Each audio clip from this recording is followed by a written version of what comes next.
किसान भाइयों, भारतीय कृषि अनुसंधान द्वारा जो हर महीने एक पत्रिका निकाली जाती है फल फूल, उसमें बैंगन के बारे में जानकारी दी गई है। तो मैंने सोचा चलो जो पत्रिका नेशनल लेवल पे छपती है थोड़ी उसकी जानकारी आपको मिल जाए, क्या क्या उन्होंने इसमें किसानों के लिए लिखा है।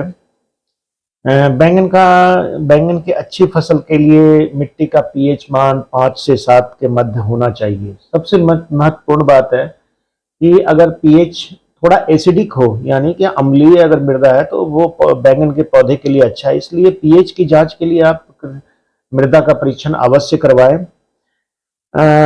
इसके साथ ही उसके पौधे के बढ़वार की बात की गई है कि इसके बैंगन के पौधे जो है 25 से 30 डिग्री सेंटीग्रेड तापमान पर इसकी वृद्धि अच्छी होती है। यानी कि जो बढ़वार है, अगर जब तक इसका उच्चतम तापमान और एक न्यूनतम तापमान होता है, तो उच्चतम तापमान जो है वो 25 डिग्री से ऊपर हो और 30 डिग्री के आसपास, तो वहां से जाकर के ये पौधे की बढ़वार जो है अच्छी होती है। जितना आप उसको पोषक तत्व देते हैं उसके अनुसार बढ़वार करती है।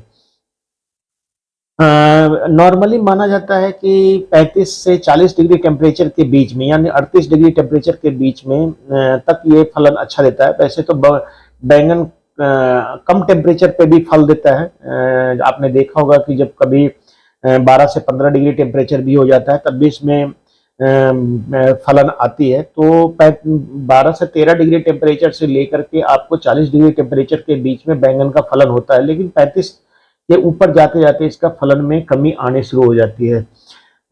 अब हम किस्मों की बात अगर करते हैं तो आईसीआर के द्वारा निकाला गया, जो भारतीय कृषि अनुसंधान संस्थान के द्वारा निकाला गया पूषा हाइब्रिड 15, ये जो बैंगन की किस्म है, ये थोड़ी अच्छी बढ़वार देने वाली है। करीब करीब 80 दिनों में ये तैयार हो जाती है। यानी कि 70 से माना जाता है कि 60 दिन के बाद बैंगन अगर अच्छी बढ़वार हो चुकी है तो 60 से 65 दिन के बाद फलन देने लगता है। तो ये करीब 80 दिनों के बाद जो इसमें अच्छे फल आने लगते हैं। और इसका जो फल है वो लंबा होता है, गहरा बैंगनी रंग का होता है। जो नॉर्मली बैंगन को माना जाता है कि बैंगन का सबसे पसंदीदा कलर जो लोग लाइक करते हैं वो बैंगनी कलर ही है, और इसी के नाम पे शायद बैंगन भी इसका पड़ा है। तो मोस्टली वैसे तो ये ग्रीन भी है, व्हाइट भी है, हरा, सफेद और कई मिक्स कलर का भी होता है, पिंक कलर का भी होता है। तो उसके बाद दूसरी वैरायटी है अर्का नवनीत, जो भी ये भी एक हाइब्रिड किस्म है। और इसके फल जो है थोड़े अंडाकार होते हैं, बैंगनी रंग के होते हैं, और ये थोड़ा बीज इसमें कम होता है, कम मात्रा में इसमें बीज होता है। तो जितना कम मात्रा में बीज होगा जिस फल में, उसको लोग ज्यादा पसंद करते हैं। बैंगन माना ही जाता है कि बैंगन में जितना कम बीज होगा वो उतना अच्छा होगा। एक और भी वैरायटी है जिसको अर्का निधि के नाम से, और ये बेंगलोर के द्वारा निकाली गई है। ये वैरायटी जो है अच्छी उपज देने वाली है और हरे और बैंगनी दोनों रंगों में उपलब्ध होती है। और इस अर्का निधि के बारे में कहा गया है कि ये बैक्टीरियल विल्ट रेजिस्टेंट है। यानी कि ये जो कई बार आपने देखा होगा कि बैंगन जो है सूख जाता है। सूखने का मतलब है कि बैंगन का पौधा जो आप देखेंगे कि बीच में एक एक हरा पौधा जब फलन में आ गया तो उससे समय सूखना शुरू हो जाता है।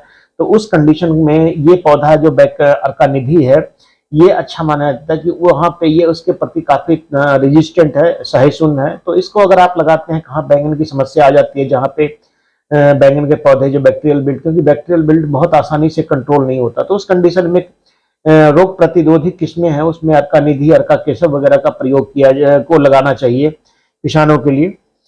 इसके अलावा बनारस के द्वारा जो IIVR, Indian institute of vegetable research, उसके द्वारा निकाली गई है काशी कोमल है।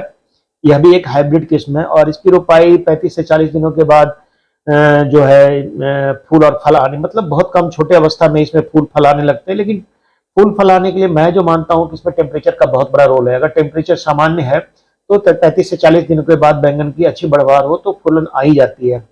हल्के बैंगनी रंग के और लंबे फल होते हैं, बैंगनी कलर के ही इसमें भी काशी कोमल। और कोमल के नाम से इसलिए पड़ा है कि इसका जो फल होता है बहुत नर्म होता है, ज्यादा सख्त नहीं होता है। दूसरा काशी प्रकाश है, ये भी IIVR वाराणसी के द्वारा निकाली गई है किस्म है, और इसका फल का जो वजन है वो करीब करीब 190 ग्राम का होता है। रोपाई के बाद 70 से 80 दिनों के बाद इसकी तुड़ाई शुरू हो जाती है। और उपज बहुत ज्यादा है, 700 क्विंटल से ऊपर तक प्रति हेक्टेयर, यानी 700 क्विंटल का आप मान सकते हैं कि ये बैंगन जो है करीब करीब आप 30 क्विंटल, 25 से 30 क्विंटल पर कनाल के हिसाब से आप इसको उपज ले सकते हैं। तो अच्छी वैरायटी है काशी प्रकाश। एक काशी संदेश है जो भी, ये भी IIVR जो वाराणसी है, Indian institute of vegetable research के द्वारा निकाली गई है, और ये हाइब्रिड किस्म है, बैंगनी कलर का इसका फल होता है, गोल है ये। और उसका जो काशी प्रकाश था वो प्रकाश की तरह जैसे हरा होता है, वो उसका फल धब्बा लिए हुए होता है, जबकि काशी संदेश है वो पर्पल कलर का है और गोल है। 250 ग्राम तक का वजन होता है इसके फल का, एक फल का जिसको बोलते हैं। रोपाई के लिए 76 दिन के बाद, मतलब ऑलमोस्ट मैंने बोला कि 60 से 65-70 दिन के बीच में बैंगन में फ्रूटिंग आ ही जाती है। नॉर्मली हाइब्रिड में तो देखा गया है कि आ ही जाती है। रोपाई के 70-80 दिनों के बाद इसकी तुड़ाई शुरू हो जाती है, और उपज में तो काफी ज्यादा है। इसके अलावा एक और वैरायटी है जो IIVR ने दिया है, वो काशी तड़ू है। इस किस्म के पौधे या बीज आप प्राप्त कर सकते हैं, आप Indian institute of vegetable research अगर के द्वारा की वेबसाइट पे जाकर के आप, या ऑनलाइन भी आप मंगवा सकते हैं। यह किस्म पौधे लंबे खड़े होते हैं, सीधा होता है पौधा, और 40 से 45 दिनों के बाद इसमें फूल आना, मतलब जल्दी फूल आना, मतलब 30-35 दिनों 40 दिनों के बाद फूल आने लगता है, और फल लंबे बैंगनी रंग के होते हैं। रोपाई के 75 से 80 दिनों के बाद फल की तुड़ाई शुरू हो जाती है। 1 हेक्टेयर खेत में बैंगन की रोपाई के लिए 250 से 300 ग्राम जो है एवं जो मतलब बीज की आवश्यकता, आप ये मान के चलिए कि चूंकि हम जो बीज होता है, जो हम 2 तरह के बीज मानते हैं, एक संकर किस्म मानते हैं, एक दूसरा जो होता है जो हाइब्रिड जिसको हम बोलते हैं, दूसरा होता है नॉर्मल जो जिसको हम वैरायटी बोलते हैं। जैसे आपको मैंने बताया कि अर्का निधि है, अर्का केशव वगैरह है, तो ये वैरायटी है। लेकिन जो हाइब्रिड्स हैं उसके बीज की मात्रा थोड़ी कम, 250 से 300 ग्राम बीज काफी होता है वैसे दोनों कंडीशन में। लेकिन अगर आप देसी किस्म डाल रहे हैं या वैरायटी डाल रहे हैं जो थोड़ा सस्ता भी होता है, बैंगन का बीज वैसे ज्यादा महंगा नहीं होता है, तो उससे भी आप 250 से 300 ग्राम बीज की आवश्यकता होती है। और इसकी बिजाई जो है पौधशाला में, इसमें एक चीज देखा गया है कि अगर बैंगन के बीज को आप ट्राइकोडर्मा वगैरह से उपचारित कर दें या बेबिस्टीन वगैरह से, ट्राइकोडर्मा जो लगता है 2 ग्राम प्रति किलोग्राम बीज के हिसाब से, या बेबिस्टीन भी है वो 2 ग्राम प्रति किलोग्राम बीज के हिसाब से, इसको बीज को ले लीजिए और बीज में थोड़ा सा बेबिस्टीन डालिए उसके पैकेट में ही। अगर आपने 10 ग्राम का पैकेट लिया है उसमें डाल करके थोड़ा हिला दीजिए, और उसके बाद वो एक कोटिंग बन जाती है उसके तरफ, और फिर इसको लगाना चाहिए। तो इससे क्या होता है कि जो डैम्पिंग ऑफ है, खास करके जड़ का जो बीमारी है जिसको हम बोल सकते हैं डैम्पिंग ऑफ, जैसे आपने कमर तोड़ बीमारी भी इसको नॉर्मली बोलते हैं, तो वो कंट्रोल कर सकते हैं।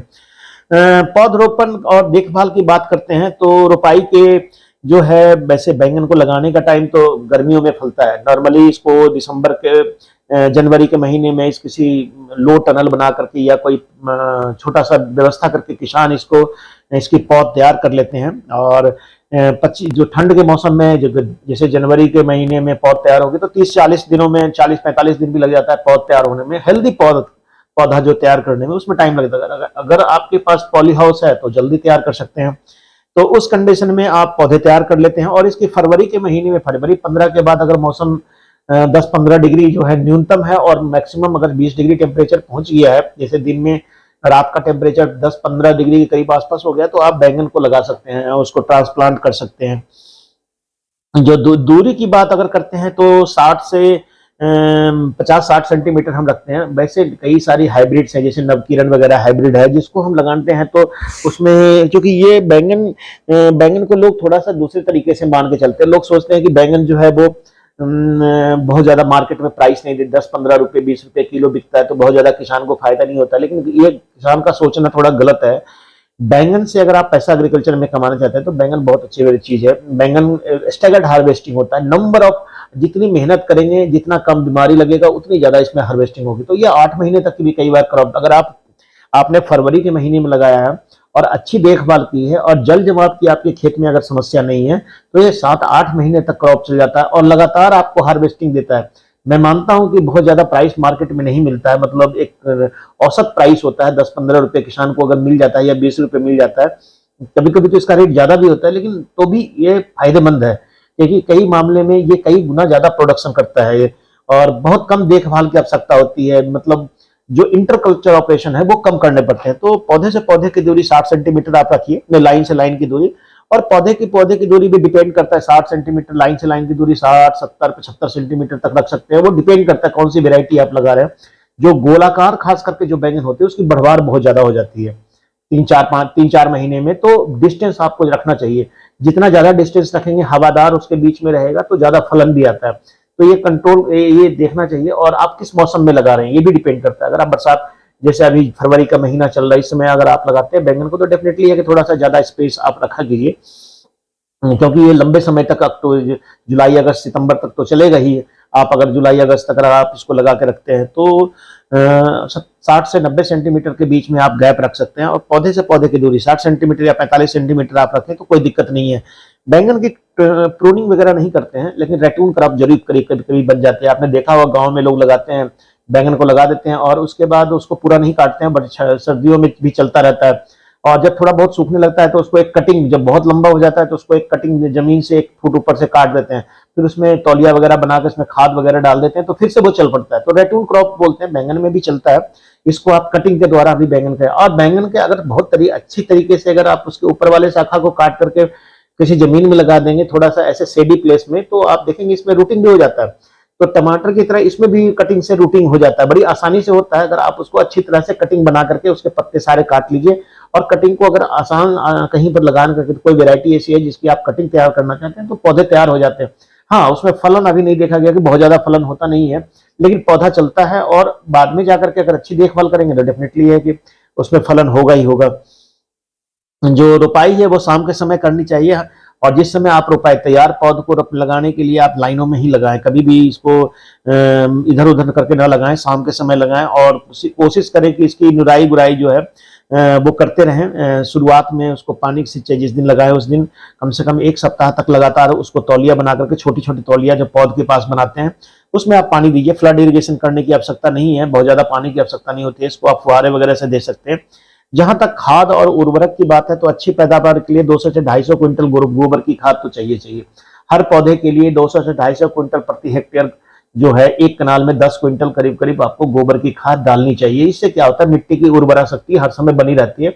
अगर आप कंटिन्यूअस क्रॉपिंग भी लेते हैं तो इस कंडीशन में एक मान के चलिए कि 10 क्विंटल गोबर की खाद में जो हमें हर करीब करीब सब्जी उगाने वाले हर किसान को हर फसल में डालना चाहिए। इससे खेत उपजाऊ शक्ति बनी रहती है। उसके अलावा नाइट्रोजन जो है, अगर 120 से 150 किलोग्राम नाइट्रोजन, जिसमें हम कह सकते हैं कि 250 किलोग्राम मतलब यूरिया का प्रयोग किया जाता है, और करीब करीब सिंगल सुपर फॉस्फेट अगर डाल रहे हैं तो वो 400 किलोग्राम तक, और म्यूरेट ऑफ पोटाश डाल रहे हैं तो 100 किलोग्राम करीब म्यूरेट ऑफ पोटाश, यानी कि एनपीके की जरूरत इसमें पड़ती है। तो यूरिया की मात्रा, यूरिया के फॉर्म, नॉट नाइट्रोजन नहीं बता रहा हूं मैं, यूरिया बता रहा हूँ। यूरिया करीब करीब जो है वो 250 किलोग्राम से 300 किलोग्राम आप लीजिए। मतलब एक कनाल में आपको 10 किलोग्राम यूरिया करीब करीब चाहिए, और फास्फोरस 15 किलोग्राम चाहिए आपको, 15 से 20 किलोग्राम कह लीजिए एक कनाल के लिए 15 किलोग्राम। और सिंगल सुपर फॉस्फेट जो है करीब करीब आपको, जो पोटाश जो है वो करीब करीब 3 से 4 किलोग्राम पोटाश की आवश्यकता होती है। तो एक कनाल में फास्फोरस की आवश्यकता ज्यादा है। फास्फोरस एक्चुअली सस्ती खाद भी होती है, और हम नॉर्मली क्या यूज करते हैं, 12-32-16 यूज करते हैं। तो 12-32-16 जो हम मान के चलते हैं, ये 12% नाइट्रोजन, 32% फास्फोरस और 16% पोटाश होता है। तो ये करीब करीब 5 से 8 किलोग्राम जिसमें अंतिम जुताई करते हैं उस समय आप इसका प्रयोग कर सकते हैं। इसके अलावा जो है बैंगन की कुछ उन्नत किस्में और भी है, जिसमें से पूसा पर्पल लॉन्ग है, पूसा पर्पल क्लस्टर है, पूसा हाइब्रिड 5 है जो लंबा है, पूसा हाइब्रिड 6 है जो गोलाकार है, पूसा हाइब्रिड 9 है ये भी गोलाकार है, पूसा पर्पल राउंड है, पंत ऋतुराज है, पूसा अनमोल है, और आदि कई सारी किस्में हैं जो गवर्नमेंट एजेंसी के द्वारा या किसी विश्वविद्यालय के द्वारा, यूनिवर्सिटी के द्वारा निकाले गई है। तो इसको भी आप यूज कर सकते हैं। इसके अलावा हम अगर बात करें सिंचाई की, तो बैंगन चूंकि सर्दी की शुरुआत में, सर्दी के अंत में लगती है और बरसात में तक भी चलती है, कई बार सर्दी तक भी चल जाती है। तो उस कंडीशन में बरसात में तो इसको ज्यादा सिंचाई की, लेकिन गर्मी वाली फसल को जो फरवरी में लगाते हैं तो फरवरी, मार्च, अप्रैल, मई, जून तक इसको पानी की आवश्यकता पड़ती है। तो मौसम के अनुसार अगर 4 सप्ताह में 1 या 2 बार पानी की आवश्यकता, बहुत ज्यादा पानी तो नहीं देना चाहिए। एक फ्लड इरिगेशन, जो नालियां बना लीजिए, जिस नाली में आपने पौधा लगाया है, जिस नाली में, उसमें आप इसमें इरिगेशन कर, ड्रिप इरिगेशन भी दे सकते हैं अगर आपके पास सुविधा है, तो ड्रिप इरिगेशन से भी बैंगन को सिंचाई किया जा सकता है। स्प्रिंकलर का प्रयोग ज्यादा करने से कोई फायदा नहीं, क्योंकि स्पेसियस प्लांटिंग है, बहुत ज्यादा स्प्रिंकलर लगाएंगे तो पानी बर्बाद ही होगा, पौधे को ज्यादा यूज नहीं होगा। तो इसलिए सब्जियों में ड्रिप इरिगेशन ज्यादा फायदेमंद है, इसमें आप ड्रिप इरिगेशन रखिए। और कई लोग छत पे बागवानी भी करते हैं, उसमें जैसे ग्रो बैग वगैरह यूज करते हैं, कंटेनर है, गमला है, कोई बाल्टी है, टूटी फूटी बाल्टी या कोई टब वगैरह, तो उसमें गोबर मिट्टी वगैरह और रेत का मिश्रण बना करके उसमें आप बैंगन लगा सकते हैं अपने छत के ऊपर। और उसको उसको उसमें थोड़ा सा मुश्किल होता है कि उसमें डेली थोड़ा थोड़ा पानी देना पड़ता है, क्योंकि गमले वगैरह हैं, जो एक्स्ट्रा पानी होगा बाहर निकल जाता है, तो पौधे की जड़ की रिक्वायरमेंट के अनुसार उसको पानी देना, पौधे का जो आकार है। या सीमेंट की बोरी सबसे बढ़िया होता है, सबसे कम कॉस्ट का है, उसको आप उसमें गोबर वगैरह उसको हाफ काट लीजिए या मोड़ दीजिए, फोल्ड कर दीजिए अंदर की तरफ, तो बड़ा खूबसूरत ग्रो बैग बन जाता है। तो सीमेंट की बोरियों में भी आप यूज कर सकते हैं। तुड़ाई की जहां तक बात किया, तो मैंने बोला कि 70 दिन के बाद तुड़ाई शुरू हो जाएगी, 60 से 65 दिन के बाद। कोई ऐसी भी है जो 45 दिन के बाद तुड़ाई शुरू हो जाएगी। तो उस कंडीशन में ये कंटिन्यूअस 6 महीने तक तो फल देता है। ये डिपेंड करता है कि आपने पौधे को कब लगाया है, कितना लगाया है, कैसे, कौन से स्पेसिंग पे लगाया है, और क्या उठी हुई क्यारी में लगाया है, नालियों में लगाया है। इसके जड़ को पानी ज्यादा नहीं लगना चाहिए। तो ये सारी स्थिति को, जल निकास की सुविधा आपके खेत में है कि नहीं, जो जून जुलाई के बाद क्रॉप चलने वाली है, तो इस सारी परिस्थिति को देखते हुए 70 दिन के बाद औसतन मार्केटेबल फ्रूट यील्ड मिलना शुरू हो जाता है। और ये डिपेंड करता है कौन सी वेरायटी आपने लगाई है। तो इसका उपज जो है 500 क्विंटल से लेकर के 700 क्विंटल के बीच में, बैंगन का 350-400 क्विंटल से लेकर 500-700 क्विंटल तक भी आ जाता है। बहुत अच्छे अच्छे हाइब्रिड्स हैं जो 700 क्विंटल से भी ज्यादा, फार्मर इससे ज्यादा ले लेते हैं। कई बार बैंगन को सहारे देने की भी मैंने देखा है कि लोग बैंगन को सहारा भी देते हैं, क्योंकि जो बैंगन 9 महीने तक फसल देगा उसकी टहनियां थोड़ी कमजोर होती है, तो इसको डंडे लगाते हैं, रस्सियां लगाते हैं और उसको टमाटर की तरह बांधते हैं। मैंने 2 रस्सियों के बीच में लाइन में लगाते हैं, और इसके प्लांट लाइन से लाइन की दूरी 1 से 1.5 मीटर तक रखते हैं, क्योंकि इसका फैलाव इतना हो जाता है। और फ्रूटिंग बरसात पूरी लेते हैं, पूरा गर्मी, पूरी बरसात, और फरवरी करीब करीब नवंबर तक इसमें फ्रूटिंग लेते हैं, जब तक टेम्परेचर 15 डिग्री टेम्परेचर के आसपास रहता है, इसमें फ्रूटिंग आते रहती है। तो ये ध्यान रखना चाहिए कि किस प्रोफेशनल के लिए आप इसको लगा रहे हैं। तो इसकी तुड़ाई चलती रहती है, तो यील्ड बहुत आता है। बैंगन को हर तुड़ाई के बाद खाद और उर्वरक की आवश्यकता पड़ती है, तो वो आपको देना पड़ेगा। अगर आप खाद और उर्वरक समय पे नहीं देंगे बार बार, तो मतलब इसमें जो इंटरकल्चर ऑपरेशन है, जब भी आप करते हैं, गुड़ाई निराई करते हैं जड़ के पास पानी, तो इसमें कुछ ना कुछ उर्वरक आपको देना पड़ेगा। उसमें फास्फोरस और पोटास तो बहुत जरूरी है, लेकिन साथ में पौधे के नाइट्रोजन की भी आवश्यकता पड़ती है। तो अब बात करते हैं हम प्रमुख कीट एवं रोगों के बारे में। तो एप्लेक्ना बीटल के बारे में हम बात करते हैं। एक बीटल होता है, आपने देखा होगा, पिंक नारंगी कलर का, और इसके ऊपर डॉट डॉट होते हैं। ये क्या करता है कि, और जब कई बार ये पौधे पत्ते के चारों अंदर के साइड में ये चिपका होता है पीले रंग का, और ये पत्ते को बिल्कुल ही जालीदार बना देता है, पूरे पत्ते को खा जाता है, बहुत ही संख्या में होता है। और इसका जो बेस्क है वो उड़ जाता है बहुत तेजी से। जो नुकसान करने वाला है, जो प्यूपल अवस्था है, लार्वा अवस्था है, वो स्टेज जो है, तो वो उसमें वो खाता है, तो वो बहुत तेजी से खाता है, वो उड़ता नहीं है वो। तो आप उसको मार भी सकते हैं, अगर उसके अंडे को अगर पहचानते हैं तो उसको आप क्रश कर सकते हैं। अदरवाइज इसके लिए बहुत नुकसान पहुंचाता है, और ये पत्तों पे छिद्र कर देता है। इसके लिए दवाई आती है इमामेक्टिन बेंजोएट, जो 0.5 ग्राम मात्रा प्रति लीटर, यानी कि 0.5 ml जो है इमामेक्टिन बेंजोएट आता है। आपने सुना भी होगा कि जो हम मक्का में यूज करते थे इमामेक्टिन बेंजोएट, तो इमामेक्टिन बेंजोएट आती है, दवाई आती है, और इसको आप यूज कर सकते हैं 0.5 ग्राम 1 लीटर पानी में मिला करके। 10 दिनों के अंतराल पर इसको प्रयोग करना चाहिए, नहीं तो ये पत्ते को छेद कर देगा और पत्ता पूरा जाली और सारे पत्ते गिर जाएंगे और बैंगन बिल्कुल नहीं चलेगा। तो इसको कंट्रोल करते रहना चाहिए। केमिकल कंट्रोल की बात कर रहा हूँ। फल के सड़ने की बात जहां तक करें, तो इसमें फोमोप्सिस ब्लाइट लगता है, और ये भी एक फफूंद जनित रोग है। इसमें जो है पौधे, जो फल है वो गलने लगते हैं। इसमें जो पत्तियों पर शुरू शुरू में छोटे छोटे धब्बे बनते हैं, और ये पूरा का पूरा पत्ता जो है वो पीला पड़ जाता है, और रोगी पत्तियां जो है वो पहले पीली होती है, बाद में वो अपने आप गिरने लगती है। आप देखेंगे बैंगन के पौधे के नीचे कि कई सारी पत्तियां पीली होकर के अपने आप गिर गई है। ये इसका सबसे बड़ा लक्षण है, जो फल सड़न का, जिसको फोमोप्सिस ब्लाइट बोलते हैं। और फलों पर धूल के कण की तरह, डस्ट की तरह फल के ऊपर आप देखेंगे कि उसके डस्ट की तरह चकत्ते बन जाते हैं और ये फल वहां से सड़ना शुरू हो जाता है। ये बढ़कर काले धब्बे के रूप में दिखाई देने लगते हैं और इसके नियंत्रण के लिए बेबिस्टिन का छिड़काव, जैसे ही आपको फोमोप्सिस कोई पाउडर की तरह आपके फल के ऊपर दिखाई देने लगे तो बेबिस्टिन मतलब 1 ग्राम प्रति लीटर पानी में मिलाकर के इसका छिड़काव करें।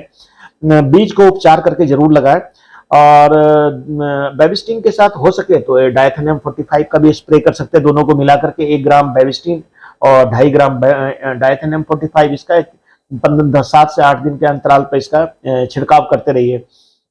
एक झुलसा रोग भी होता है। यह झुलसा रोग अक्सर मौसम परिवर्तन के दौरान लगता है और यह जो होता है इसमें जो पत्तियां हैं पीले और भूरे रंग के पे धब्बे दिखाई देते हैं झुलसा रोग की तरह और इसमें धीरे धीरे पूरी पत्तियां ही सूख जाती है। पौधा सूखने लगता है और इसमें प्रकाश संश्लेषण नहीं होता है तो पौधे की वृद्धि रुक जाती है। बचाव के लिए मैनकोजेब या जेनेब जो है जिंक बेस्ड जो फंजीसाइड है जो इसमें जिंक की मात्रा है उसका प्रयोग करनी है। जिंक सल्फेट का भी प्रयोग आप कर सकते हैं 2 ग्राम प्रति लीटर पानी में मिला करके। जैसे आप मैनकोजेब है या जिसको हम डायथेनियम 45 कहते हैं वो करीब करीब 2 ग्राम से 2.5 ग्राम प्रति लीटर पानी में मिलाकर इसका छिड़काव कीजिए। तो फफूंद जनित कई भी रोग है, कोई भी रोग हो तो बेबिस्टिन और M45 तो पहले छिड़क दीजिए तभी आप तब तक जब तक ये आगे ना फैले। अगर फफूंद जनित रोग है तो जीवाणु जनित, जीवाणु का मतलब बैक्टीरियल रोग होता है जिसमें बैक्टीरिया के कारण झुलसा रोग होता है। मैंने बोला भी था कि बैक्टीरियल बिल्ड की समस्या आती है और इसमें पौधे एकदम सूख जाते हैं। पौधे अपने आप जो है वो बीच बीच से एक एक करके पौधा जो बैंगन का आपने बगीचा लगाया या क्यारी जो सब्जी के लिए उत्पादन के लिए आपने खेत में लगाए हैं वो धीरे धीरे एक एक करके पौधा सूखने लगता है। तो उस कंडीशन में इसमें तो फसल चक्र अपनाना चाहिए। एक तो फसल चक्र अपनाइए, उसमें बैंगन नहीं लगाइए, टमाटर नहीं लगाइए, शिमला मिर्च नहीं, हरी मिर्च नहीं लगाई। जो बैंगन ये चारों जो है एक ही फैमिली के हैं। अगर एक को बीमारी लगेगा तो चारों को लगेगा। तो ये ध्यान में रखिए आप कि बैंगन को इस हालत में जो जीवाणु वाले रोग हैं खास करके वो सूखने वाला जिसको उकठा रोग भी बोलते हैं, कई बार ये सूखता रहता है। बैंगन का एक एक पौधा करके, शिमला मिर्च का पौधा एक एक करके सूखेगा, हरी मिर्च का पौधा एक एक करके सूख जाएगा। कई बार आप देखेंगे कि बैंगन टमाटर का पौधा एक एक कहीं कहीं से सूखना शुरू हो गया। तो वो कंडीशन जब आ जाती है तो उसको हम बैक्टीरिया, मोस्टली ये बैक्टीरियल है तो इसमें हम स्टेप्टोसाइक्लिन होती है जड़ों में इसको स्टेप्टोसाइक्लिन डालना चाहिए। जिस समय आप रोपाई करते हैं उसी समय स्टेप्टोसाइक्लिन 15 लीटर 30 लीटर पानी में एक पाउच आता है उसको 6 ग्राम का उसको खोल लीजिए और 15 लीटर में घोल लीजिए और उस पानी को घोल का ही से ही उसके जड़ को में सिंचाई कीजिए। 6-7 दिनों तक आपने देना है तो उसका बड़ा फायदा मिलता है। जड़ जैसे रोपाई करने के लिए जब जाते हैं तो इसका स्टेप्टोसाइक्लिन का घोल किसी मग वगैरह में बना लें या किसी टब में बना लें और जैसे भी आपका पौधा है, जैसे आप पौधे ले आते हैं बैंगन के लगाने के लिए खेत में, तो उन पौधों को, जड़ों को कम से कम आधा घंटा तक इसके खेत में डुबाएं।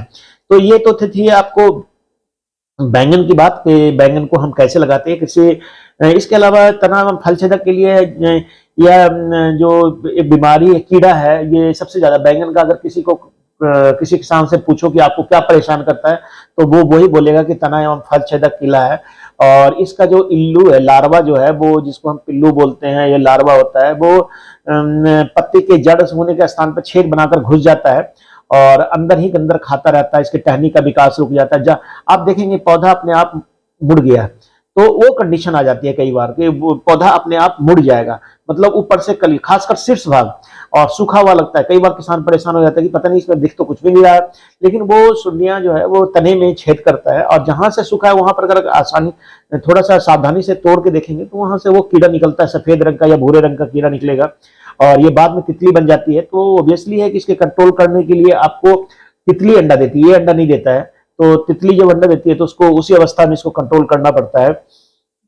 टहनी का विकास रुक जाता है, पौधे का विकास रुक जाएगा, पौधा कमजोर दिख जाता है, बाद में आगे का सारा भाग मुरझाकर सूख जाता है, फल लगता है। ऊपर से आने पर पिल्लू अपने छेद कर गुदे मतलब फल को भी खा जाते हैं। इसके रोकथाम के लिए कई बार इसको माना जाता है कि कुछ बैंगन की किस्में हैं जैसे पूषा क्रांति है, पूषा पर्पल लॉन्ग, इसको माना जाता है कि ये थोड़ा इसके प्रति रेजिस्टेंट है, मतलब ये कम बीमारी लगता है। तो अगर आप पूषा क्रांति जो गोल वाले हैं, पूषा पर्पल लॉन्ग जो लंबी बैंगन है, इसको आप लगा सकते हैं। और इसके अलावा जो है वो इंटीग्रेटेड जो मैनेजमेंट है वो कर सकते हैं। प्रभावित शाखाओं को जो उसको है पहले जो जिस शाखा को ये इस तरह से बैंगन का पौधा ऊपर शीर्ष भाग हो रहा है वहां से काट दीजिए और काटने के बाद उसको सिकेचेर वगैरह से और उसको कहीं जमीन में दबा दीजिए। दूसरा है कि एक फेरोमोन ट्रैप आता है, आपने देखा होगा कीड़ा को फंसाने के लिए। ट्रैप का मतलब जाल, एक जाल आता है, जाल का मतलब एक डब्बा आता है जिसके डब्बे के अंदर एक फेरोमोन का टिकिया हम डाल देते हैं और उसमें इसके जो मादा है नर जो है वो आकर्षित होते हैं इस कीट के प्रभाव के तहत। फलों का कीट का प्रकोप देखने इसमें नर का प्रभाव होता है, नर जो है आकर्षित होते हैं और नर सारे जो है वो एकत्रित हो जाते हैं और अल्टीमेटली मर जाते हैं तो उस डब्बे में। तो ये नर के मर जाने से क्या होता है कि मादा फर्टिलाइज नहीं हो पाती और अंडे नहीं दे पाती। तो डेफिनेटली है कि फेरोमोन ट्रैप लॉन्ग है, क्योंकि बैंगन 7-8 महीने की है, तो आप अगर फेरोमोन ट्रैप लगाते हैं तो 2-3 महीने के लिए तो आप निश्चित हो जाइए कि आपके यहाँ ये कीड़ा नहीं आएगा। तो ये परमानेंट इलाज एक तरह से माना जा सकता है। जब भी आप बैंगन के पौधे लगाएं तो लगाते समय ही आप इसको लगा सकते हैं, खेत में टांगना पड़ता है फेरोमोन ट्रैप्स को। फलों पर कीट का प्रकोप दिखाई देने पर नीम के बीज का, जैसे नीम का अर्क आता है या नीम का तेल आता है, तो आप उसका स्प्रे कर सकते हैं 5 ml प्रति लीटर पानी में मिलाकर उसका छिड़काव करते रहिए। हर 15 दिन के बाद अगर नीम का घोल आप बना करके अपने घर में रखते हैं, अगर आपके पास नीम बहुत सारा पेड़ है तो नीम के पौधे पत्ते को आप 10-15 किलो पत्ते को तोड़िए, एक ड्रम में डाल दीजिए, उसमें 10 दिन तक रहने दीजिए। उसके बाद उसको निकालिए, थोड़े थोड़े पानी को बॉयल कीजिए या पूरे ड्रम को बॉयल कर दीजिए। उसके बाद उस पत्ते को निकाल करके या उस पत्ते को पीस भी सकते हैं आप, पीस करके उसमें थोड़ा कूट करके उसको डाल दीजिए। उसके पानी को आप रखिए और उस पानी का स्प्रे कीजिए, या नीम की निम्बोली अगर आपके पास एकत्रित करके उसका तेल निकलवा लीजिए और उसको भी आप स्प्रे कर सकते हैं। लेकिन नीम के पानी का स्प्रे बहुत फायदेमंद रहता है। नीम को थोड़ा 10 किलो किसी मिक्सी में पीस लीजिए, उसको डालते जाइए 2-4 दिन तक सड़ने दीजिए। उसके बाद उसमें सारा कड़वापन पानी में आ जाता है, फिर उसको आप रिपेलेंट के रूप में, इससे आदमी को भी नुकसान नहीं होगा और पौधे को भी नुकसान नहीं होगा, तो इसका प्रयोग कर सकते हैं। नहीं तो आप नीम का तेल जो एजाडिरेक्टिन के नाम से आता है, तो नीम तेल के नाम से आता है एग्रीकल्चर पर्पस के लिए, तो आप 5 से 10 ml प्रति लीटर पानी में मिलाकर इसका छिड़काव कर सकते हैं। इसके बाद अगर पूर्ण नियंत्रण न होने की दशा में एक दवाई आती है जिसको प्रोफेनोफॉस कहते हैं, क्लोरोपाइरीफॉस की तरह ही होता है प्रोफेनोफॉस। इसका 1 मिलीलीटर प्रति लीटर पानी में मिलाकर इसका छिड़काव कर सकते हैं। इसके अलावा साइपरमेथ्रिन आती है, इसके साथ मिला हुआ भी होता है, ट्रेड नेम अलग होगा। साइपरमेथ्रिन उस पर लिखा होगा 10 EC, 10 EC होता है, इमल्सिफाइड कंसंट्रेट होता है, लिक्विड होता है। इसकी 1 ml प्रति लीटर पानी मिला करके सप्ताह में एक बार छिड़काव कीजिए। लेकिन इस समय इसमें ध्यान ये रखना पड़ता है कि जब आप बैंगन की तुड़ाई करने वाले हैं तो तुड़ाई करने के बाद पहली तुड़ाई कर लिया उसके बाद स्प्रे करें, या तुड़ाई से 10 दिन पहले आप तुड़ाई कीजिए। आपको लगे कि 7-8 दिन के बाद तुड़ाई होगा तो कम से कम इतना दिन का गैप तो जरूर दिए। तो ये था बैंगन के बारे में, और ये एक लेख छपा था जो फल फूल है ICR, Indian institute of agriculture research, भारतीय कृषि अनुसंधान परिषद के द्वारा निकाला जाता है। तो जो जनवरी के महीने का आर्टिकल था, तो मैंने सोचा कि चलो किसानों को इसकी जानकारी, किसान के पास तो पत्रिका नहीं पहुंच पाती है, तो इसकी पूरी जानकारी हम आपको इसी तरह से देंगे ताकि आपको अगर कोई प्रश्न है तो आप कर सकते हैं। और ये जानकारी आपके लिए हर विषय, जो भी पत्रिका, इस पत्रिका में जो भी लेख छपेगा उसको हम विस्तार रूप से चर्चा करेंगे और आपको हम डेली कोई एक आर्टिकल आपको वीडियो बोध करेंगे। तो आप इसको आज बैंगन के बारे में जानकारी थी किसान भाइयों, धन्यवाद।